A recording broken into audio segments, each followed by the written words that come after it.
আমরাও সবাই ভালো আছি। আজ শুক্র, লাস্টে চাপিয়েছে মাংস, কারণ খাওয়া করেই প্রায় 3:20 নাগাদ আমরা বেরিয়ে যাবো, কারণ আবার মাংস। আর আমার ছেলে যেহেতু মাংস টোটো আছে, টোটোতে করেই চলে যাবো। আর কাল তো হাতটা ধুয়ে আসি আগে, তাহলে লঙ্কাটা ভালো করে তেলে ভাজা হয়ে ভাতটা বেটে দিও। নমস্কার, কেমন আছেন সবাই? আশা করি সবাই ভালো আছেন, সুস্থ আছেন। আমরাও সবাই ভালো আছি। আজ শুক্রবার, আর এখন বাজে প্রায় সকাল 9টার মতো। তো দিদি ঘুগনি চাপিয়েছিল, আমাদের জলখাবার দিয়ে দিয়েছে, ঘুগনি, মুড়ি আর পাঁপড় ভাজা। আর আমরা খাওয়া দাওয়া করছি। আমরা এদিকে খাওয়া দাওয়া করছি, আর দিদি ওদিকে রান্নাবাড়া আরম্ভ করে দিয়েছে, কারণ আজকে আমরা বাড়ি চলে যাব, তাই একটু তাড়াতাড়ি রান্নাবাড়াগুলো করে নিচ্ছে। আর এই যে এখানে সব তরকারি হয়ে গেছে, আর ভাতটাও হয়ে গেছে।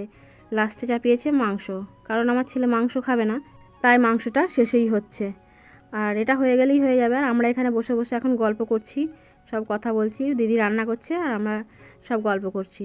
আর এই যে দিদির নাতি, মানে আমাদেরও নাতি, আইসক্রিম নিয়ে এলো, দিয়ে আইসক্রিম খাচ্ছে।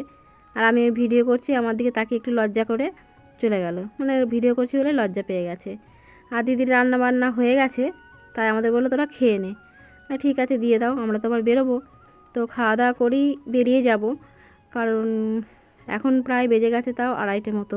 এবার খাওয়া দাওয়া করেই প্রায় 3:20 নাগাদ আমরা বেরিয়ে যাব, কারণ আবার একটু তাড়াতাড়ি না বেরোলে ওদিকে আবার যেতে সন্ধে হয়ে যাবে, তাই একটু তাড়াতাড়ি বেরোবো। আবার বাড়িতে গিয়ে অনেক কাজ থাকে, তো খাওয়া দাওয়াটা হয়ে যাক, দিয়ে আমরা বেরোবো। আর রান্নাবাড়া করেছিল আলু পোস্ত, পুঁই শাক, আলু ভাজা আর এই মাংস। আর আমার ছেলে যেহেতু মাংস খাবে না, তাই ওর জন্য হয়েছিল মাছ। তো আমাদের খাওয়া দাওয়া হয়ে গেছে, আর খাওয়া দাওয়াটা ভালোই হলো আজকে। যাই হোক, নিজে হাতে রান্না তো করতে হলো না। আর আমরা এবার বেরিয়ে পড়েছি খাওয়া দাওয়া করে। আর সামনেই টোটো আছে, টোটোতে করেই চলে যাব। আর কাল না গিয়ে আবার অটো নিয়ে নেবো। আর আমরা বেরোচ্ছি বলে দিদি আর বউ আমাদের পিছন পিছন আসছে এগিয়ে দিতে। আর ওই যে সামনে টোটো দাঁড়িয়ে আছে, ওই টোটোতে চেপেই চলে যাব। আর আমরা বাড়ি চলে এসেছি। আর রাস্তাতে আমি একটু ভিডিও করতে পারিনি। আর বাড়িতে এসে একটু শুয়ে পড়েছিলাম, চলে এসেছিলাম 4:30 নাগাদ। বাড়িতে এসে শুয়ে পড়েছিলাম, একটু শুয়ে নিয়ে উঠে আবার জল তুললাম। আমাদের ও বাড়িতে ছিল, তো বাসন ছিল, সেই বাসনগুলো ধুলাম, সন্ধে দিলাম, তারপরে এবার চা করতে এসেছি। আর চাটা করে খেয়ে তারপরে আবার রাতে রান্না বান্না হবে। তো ও বাড়িতে ছিল ও বেলায়, দিয়ে এবার ভালোভাবে খেতেও পারিনি, মানে ভাত করেছিল, আলু সেদ্ধ দিয়েছিল, আর মাছের ঝালটা নিজে করে নিজেই খেতে পারিনি। তাই আমাকে বললো এই মাছগুলো তুমি ভালো করে ঝাল করো।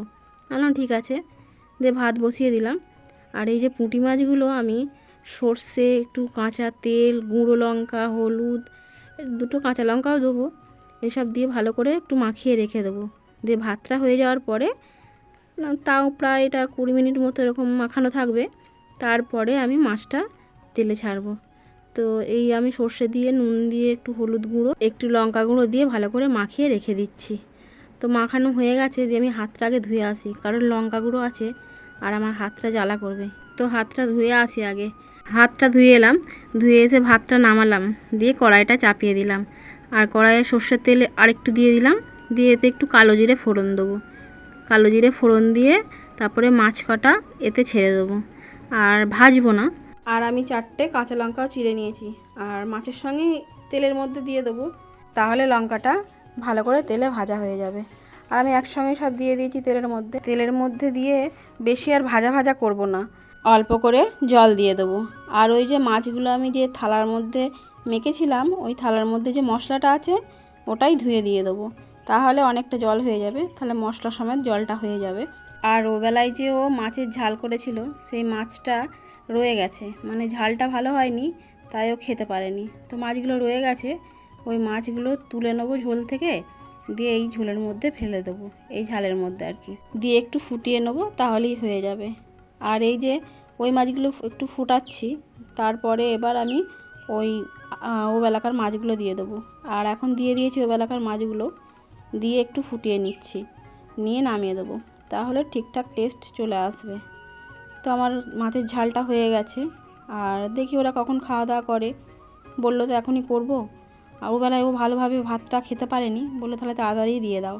চলো তাহলে খাওয়া দাওয়া করা যাক, দিয়ে এবার ভাতটা বেড়ে দিই ওদের।